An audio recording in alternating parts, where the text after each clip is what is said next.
As a content moderator for a social media platform, Jack had seen his fair share of disturbing things. He had grown numb to the grotesque images that flashed across his screen.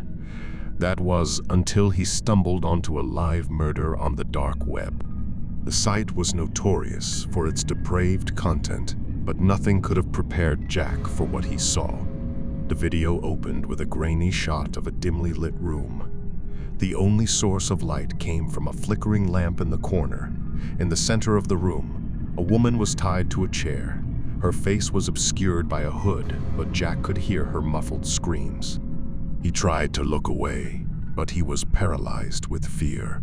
He felt like a voyeur watching something that he shouldn't be. The camera zoomed in on the woman's face, and Jack saw the tears streaming down her cheeks. She was begging for mercy, but her captor was relentless. He circled around her, taunting her with a knife. Jack could see the glint of the blade in the dim light. He knew what was about to happen, but he couldn't bring himself to turn off the video. The man in the mask plunged the knife into the woman's chest. Jack heard the sickening sound of flesh tearing. The woman's screams turned into gurgles as blood filled her lungs. Jack could feel his stomach turning. He wanted to look away, but he couldn't. He felt like he was trapped in the room with them. When the video ended, Jack stumbled away from his computer. He felt like he had just witnessed something that he could never unsee. He tried to rationalize what he had seen. Maybe it was fake. Maybe it was just a sick prank. But deep down, he knew that it was real. For days, Jack tried to forget about the video. He threw himself into his work, but he couldn't shake the feeling of dread that had settled in his chest. He felt like he was being watched, like someone was lurking just out of sight.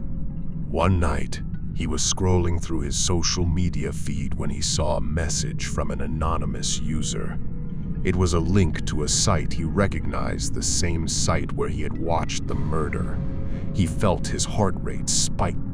He knew that he should ignore the message, but he couldn't resist the urge to click on the link. The site had a chat room where users could discuss their favorite videos. Jack felt sick to his stomach as he read through the messages. These people weren't just watching the videos, they were celebrating them. They were exchanging tips on how to torture and kill their victims. Jack felt like he had stumbled onto a den of monsters. Suddenly, a private message popped up on his screen. It was from the same anonymous user who had sent him the link. "I saw you in the chat room," the message read. "You seem to be new here. Do you like what you see?" The anonymous user responded almost instantly. "I don't believe you. I think you're a cop." Jack felt his heart skip a beat. He knew that he was in danger. He tried to log out of the site, but his computer froze. He could feel his palms sweating as he stared at the screen. He knew that he had made a mistake. Suddenly, a new message popped up on his screen. It was a video call. Jack hesitated for a moment, then clicked on the accept button. The video opened up to show a man in a mask. The man in the mask stared at Jack through the screen. Jack could feel his heart pounding in his chest. The man's eyes were cold and calculating. He didn't say anything for a few moments, just studied Jack's face. "You're not a cop," the man finally said, "but you're not like the others either." "What do you mean?" Jack asked, his voice trembling. "You have a conscience," the man said. "Most people who come to this site don't. They revel in the violence and the pain, but you're different." Jack didn't know how to respond. He didn't want to engage with this man, but he felt like he had no choice. "What do you want from me?" Jack asked. "I want you to join me," the man said. "I want you to help me bring justice to the world." Jack felt a chill run down his spine. He knew that this man was dangerous, but he couldn't look away. "What do you mean, justice?" Jack asked. The man leaned closer to the camera, his mask filling the screen. "People who have done terrible things and have gotten away with it They think that they're untouchable, but they're not. I'm going to make sure that they pay for what they've done. Jack felt like he was in a nightmare. He had stumbled onto something that he couldn't control. He wanted to disconnect the call, but his hands were frozen. "You can help me," the man said. "You can be my eyes and ears. You can help me find the people who deserve to die." Jack didn't know what to do. He felt like he was caught in a trap. He wanted to say no, but he knew that the man wouldn't take that for an answer. "I can't do that," Jack said. "I can't be a part of this." The man's expression hardened. "I see," he said.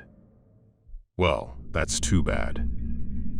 I was hoping that you would see things my way." The man ended the call before Jack could say anything else. Jack sat in front of his computer, feeling like he had narrowly escaped something terrible.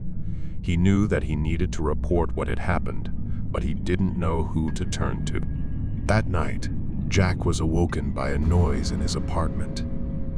He sat up in bed, his heart racing.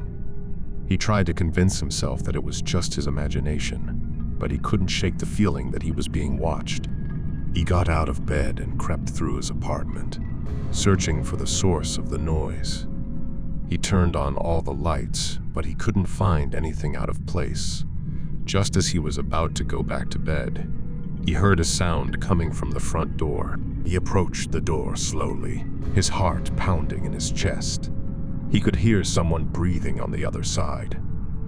He reached for the doorknob, but before he could turn it, the door was kicked open.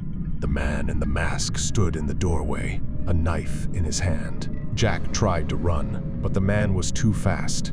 He tackled Jack to the ground and held the knife to his throat. "You should have joined me," the man said. "You could have made a difference." Jack could feel the cold metal of the knife against his skin. He knew that he was going to die. The man in the mask plunged the knife into Jack's chest.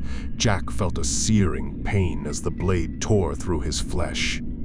He tried to scream, but the air was knocked out of his lungs. As Jack lay dying on the floor, the man in the mask watched him with a cold detachment. Jack's blood pooled around him, staining the carpet. The man stood up, his knife still dripping with Jack's blood. "You could have been a part of something great," the man said, his voice echoing through the empty apartment. "You could have made a difference in the world." He walked out of the apartment, leaving Jack's lifeless body behind. The police found Jack's body the next day, but they never found the man in the mask. The investigation into Jack's murder turned up nothing. The police couldn't find any leads, any clues that might help them catch the killer. It was as if the man in the mask had vanished into thin air. For years, the case remained unsolved. Jack's family and friends mourned his loss, but they never found closure. They never knew why Jack had been targeted, why he had been killed in such a brutal way.